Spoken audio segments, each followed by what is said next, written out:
Hello dear students, last lecture में हमने cyclotron जो था उसका प्रिंसिपल के बारे में पढ़ा था। ठीक है, आज साइक्लोट्रॉन के वर्किंग के बारे में पढ़ते हैं। तो सबसे फर्स्ट तो यहाँ पे जो मैंने डायग्राम आपको बताया है वो डायग्राम के बारे में थोड़ा डिस्कस करते हैं। तो यहाँ पे सबसे फर्स्ट जो डॉट आपको सिंबल दिखाई दे रहा है वो डॉट सिंबल क्या है उसके बारे में थोड़ी डिस्कस करते हैं। ठीक है, पहले तो ये मैग्नेटिक फील्ड है। क्या है? मैग्नेटिक फील्ड, जिसको हम बी से सिंबलाइज करते हैं। और एक्चुअल में ऐसा है कि जैसे मैंने बताया था कि कोई प्लेन होता है, वो प्लेन से वो मैग्नेटिक फील्ड परपेंडिकुलर होता है, वो इनसाइड या तो आउटसाइड दो डायरेक्शन में हो सकता है। बट यहाँ पे मैंने जो डॉट सिंबल बताया है उसके बारे में भी प्रीवियस लेक्चर में हमने डिस्कस किया था कि यहाँ पे प्लेन ऑफ द पेपर जो है उससे मैग्नेटिक फील्ड है ये आउटसाइड डायरेक्शन में है। कहाँ पे? आउटसाइड डायरेक्शन में, plane of the paper with outside direction. और यहाँ पे जो D1 और D2 मैंने दिखाया है, ठीक है, D1 और D2 जो है वो दो डीस है, उसके बारे में भी प्रीवियस लेक्चर में अपने देखा था। ठीक है, और यहाँ पे ये है high voltage source, high voltage AC source. Okay, यहाँ पे है डिफ्लेक्टिव प्लेट, ये है डिफ्लेक्टिव प्लेट। ओके, ये है होल और यहाँ पे चार्ज पार्टिकल।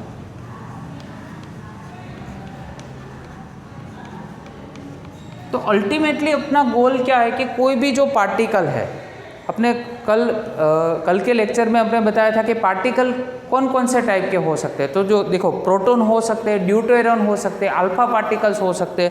ये कोई भी पार्टिकल है उसके डी के सेंटर में रखना है और वही पार्टिकल को एक्सेलरेटेड मोशन थ्रू हमें बाहर निकालना है।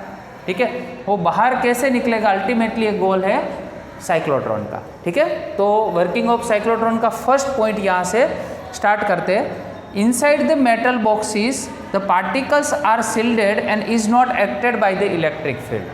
देखो, अगर मेटल बॉक्स में किसी ऐसे पार्टिकल्स को आप रखते हो तो मेटल बॉक्स में इलेक्ट्रिक फील्ड की इफेक्ट उसके ऊपर नहीं होती है, और इलेक्ट्रिक फील्ड की इफेक्ट ओनली ये जो दो डी के बीच का गैप है ओनली यहाँ पे ही प्रेजेंट होता है। इलेक्ट्रिक फील्ड ओनली यहाँ पे प्रेजेंट होता है, और मैग्नेटिक फील्ड तो ये पूरा जो स्ट्रक्चर है वहाँ पे प्रेजेंट है ही। Okay, The magnetic field, however, acts on the particle and make it go round in a circular path inside the D.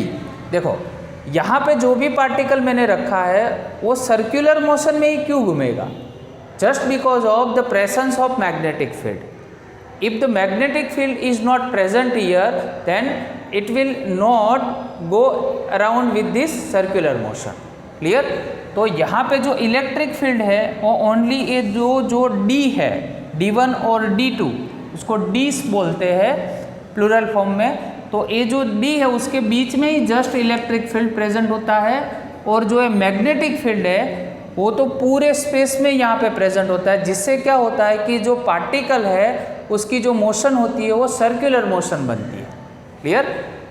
तो थर्ड पॉइंट है अपना, every time the particles move from one D to another end it is acted by the electric field. देखो, ये जो particle है यहाँ से जैसे ही एनर्जी उसने गेन की, तो जैसे ही मतलब यहाँ से सर्कुलर मोशन में घूमता है तो ये फर्स्ट डी में, फर्स्ट इस पार्ट में आएगा, सेकंड इस पार्ट में, फिर से इस पार्ट से इस पार्ट में जाएगा। मतलब यहाँ पे ऐसा लिखा है from one D to another end it is acted upon by this electric field just because it is present in the middle of these two D's. Okay, the sign of the electric field is changed alternately in tune with the circular motion of the particle as energy increases and the radius of circular path also increases. तो जैसे ही मतलब electric field की sign देखो, पहले इस side पे जब जाएगा तब इलेक्ट्रिक फील्ड की डायरेक्शन मान लो कि पॉजिटिव एक्स एक्सिस में है, फिर से इस डिश में से इस डिश में जब भी फिर से अल्टरनेटली चेंज हुआ तो ए डी में जब भी आया तब उसकी डायरेक्शन फिर से चेंज हुई, मतलब अल्टरनेटली चेंज होगी उसकी डायरेक्शन। तो उससे क्या होगा कि ये जो पार्टिकल है उसकी एनर्जी हो एवरी टाइम क्या होगी, इंक्रीज होगी।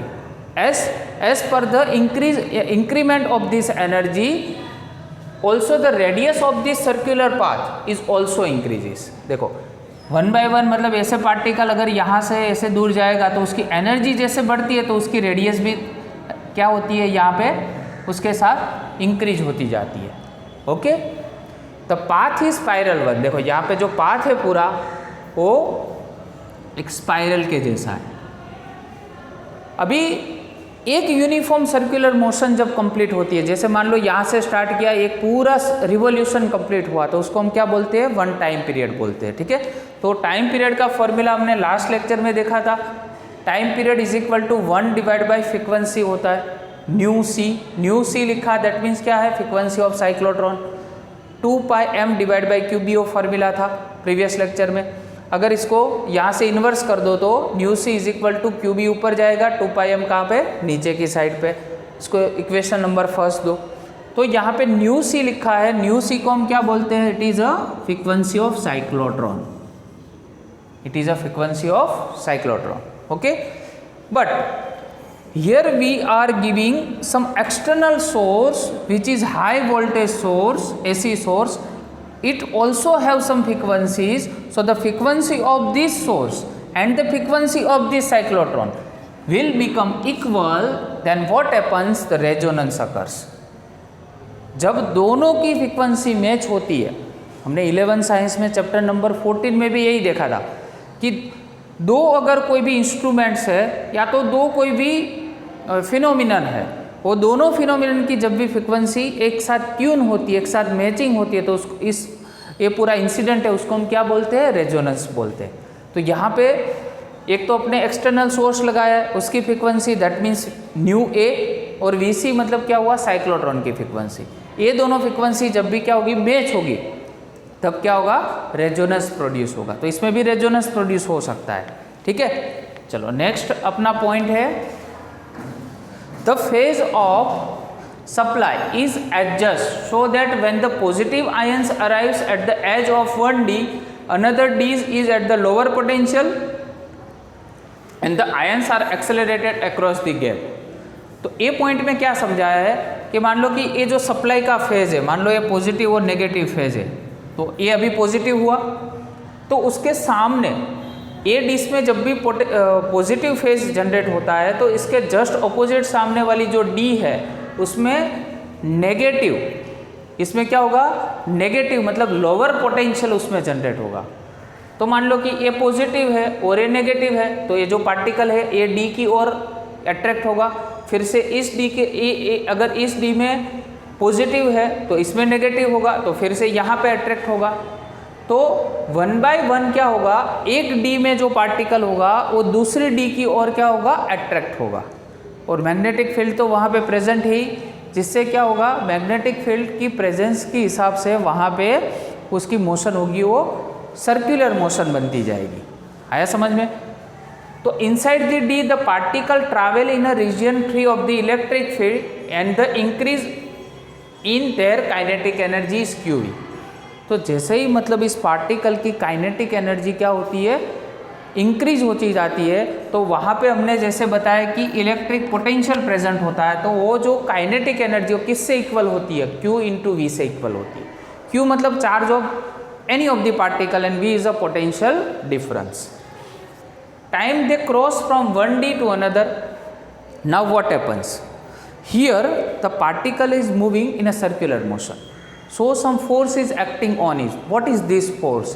This force is a centripetal force which is equal to the magnetic force, just because the charge is traveling throughout this magnetic field, so the centripetal force is equal to magnetic force. Centripetal force is mv square divided by r is equal to magnetic force is qvb, so q cut here, and by making the subject r here, r is equal to mv divided by qb. So m into v, it's called its momentum. So p divided by qb is the second equation. Clear? And this equation we already studied. It is clear that the radius of their path goes on increasing each time their kinetic energy. Whenever the kinetic energy is increasing rapidly, whenever the kinetic energy of this particle will increasing rapidly, the radius of this orbital of this particle will also increasing. Okay, so the ions are repeatedly accelerated across the Ds until they have the required energy to have the radius approximately that of the Ds. मतलब एक time ऐसा आएगा कि ये जो particle है वो ऐसे सर्कुलर मोशन में ऊपर की साइड ऐसे घूमता जाएगा पूरा, तो उसकी जो रेडियस है, इसकी जो ऑर्बिटल रेडियस है वो जो ये डी की रेडियस है, मतलब डी मतलब मान लो ये पूरा सर्कल है, उसकी भी एक रेडियस होगी, उससे इक्वल बन जाएगी। मतलब वो अपनी हाईएस्ट पोजीशन पे अपनी हाईएस्ट जो एनर्जी होगी वो गेन कर लेगा और वहाँ से वो बाहर निकल जाएगा। और बाहर निकलने के लिए हेल्प कौन करता है यहाँ पे?